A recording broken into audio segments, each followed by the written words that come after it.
اللہ وبرکاتہ نحمدہ ونصلی علی رسول الکریم اما بعد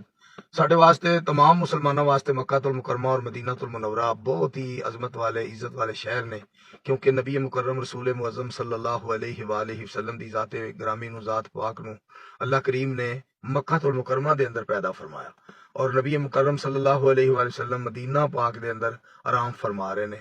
میں بڑا پریشان ہویا، ایک خبر میرے پتر حق نواز نے دسی ہے کہ اتوں کوئی پاکستان تو کوئی عورت گئی ہے، اتنے جا فوٹواں کھچ دی ہے تے مگر گانے لگے نے، کتے مسجد نبوی دی تصویر کتے تے نالو مطلب یہو جہے حرکتاں جڑیاں نے اللہ تعالیٰ معاف فرمائے۔ پاک پیغمبر علیہ السلام دے شہراں دی یا نبی علیہ الصلوۃ والسلام دی ذات پاک دا ادب احترام اگر اساں نہیں کرنا تو انسان بھی، بلکہ مسلمان تے دور دی گل ہو تے انسان ہی نہیں جڑا نبی کریم علیہ الصلوۃ والسلام دا احترام نہیں کردا۔ میں بڑا پریشان ہوا اس معاملے دے اندر۔ میری گزارش ایک اور بھی ہے کہ محمد بن سلمان حفظہ اللہ تعالی،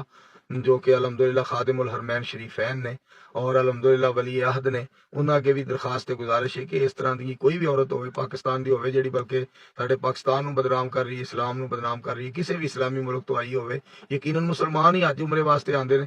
تو اگر اس طرح دی کوئی حرکت کرے تو انہوں فوراً روکیا جائے، بلکہ سزا دیتی جائے کہ آئندہ تو کوئی حرمین شریفین دے تقدس نو پامال نہ کرے اور اس طرح دی کوئی حرکت کرنے کی کوشش نہ کرے۔ تو میری درخواست ہے کہ حکومت سعودیہ دے کے اپیل ہے کہ اس طرح دی کوئی بھی حرکت کرے، بندہ ہوئے عورت ہوئے، تو انہوں روکیا جائے اور تاکہ آئندہ تو کوئی ایسی ذلیل حرکت نہ کرے۔ السلام علیکم ورحمۃ اللہ وبرکاتہ۔